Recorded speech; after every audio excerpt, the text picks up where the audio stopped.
আপনার দেবর, আপনার বর সকালবেলা ঘরের ভিতরে সময় ছিলেন, আপনার হাজবেন্ড ছিলেন, তাই তো? আপনার আসিয়া ঘটনার শুরুতেই জানা যায় হিটু শেখের বড় ছেলে রাতুল শেখকে কলা বাগান থেকে আটক করে পুলিশের হাতে তুলে দেয় স্থানীয় এলাকাবাসী, যে স্বীকারোক্তি একাধিকবার দিয়েছে রাতুলের এক প্রতিবেশী। সেই বলেছে হিটু এবং রাতুল শেখকে কলা বাগান থেকে আটক করেছে তারা, যে কথা দিন শেষে আসিয়ার মায়ের মুখেও শোনা যায়। তিনিও বলেন রাতুল শেখ নাকি কলা বাগানে পালিয়েছিল, যদিও হামিদা রাতুলকে নিয়ে কখনোই কোনো মন্তব্য করেননি।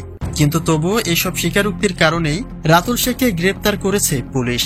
কিন্তু তিনি কি শুধুমাত্র ভয়ের কারণেই আত্মগোপন করেছিলেন, নাকি পুরো ঘটনাটি সম্পর্কে তিনি সবকিছুই জানেন? এ বিষয়ে পরিষ্কার তথ্যই এবার পাওয়া গেছে। তাই বিস্তারিত ঘটনা সম্পর্কে জানতে অবশ্যই সম্পূর্ণ ভিডিওটি দেখে আমাদের সঙ্গেই থাকুন।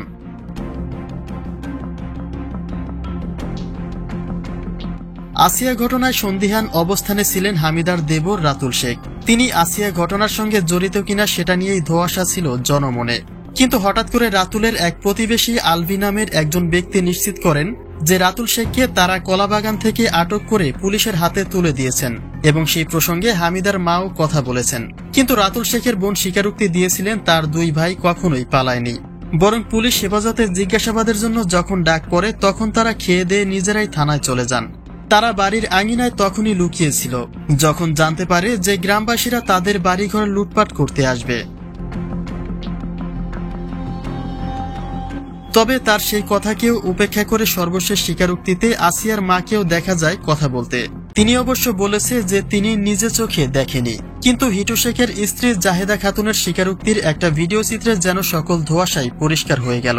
কেননা আসিয়া ঘটনায় দুপুরের পরে রাতুল এবং সজীব শেখ দুজনকেই দেখা যায় তাদের নিজ বাড়িতে। তাদের মা যখন স্বীকারোক্তি দিচ্ছিলেন তখন তারা দুই ভাই উপস্থিত ছিলেন। তাহলে এর আগে যে তাদের বিরুদ্ধে পালিয়ে যাওয়ার অভিযোগ তোলা হয়েছে সেটা যে নিছক একটা মিথ্যে কথা, সেই প্রমাণের জন্য এই ভিডিওটাই যথেষ্ট। অন্যদিকে স্বামী সজীব শেখকে হামিদা দোষী সাব্যস্ত করলেও রাতুল শেখের বিরুদ্ধে তিনি কোনো অভিযোগ আসলে তোলেননি। আসিয়া ঘটনায় তিনি প্রত্যেকের সম্পর্কেই এক এক করে বর্ণনা দিলেও রাতুল সম্পর্কে তার মুখে শোনা যায়নি কোনো অভিযোগ, যে কারণে অনেকে প্রশ্ন তোলে আসলেই কি রাতুল শেখ নির্দোষ, নাকি হামিদা তাকে বাঁচানোর চেষ্টাই করেছিলেন, যে কারণে দেবরের বিরুদ্ধে তোলেননি কোনো অভিযোগ।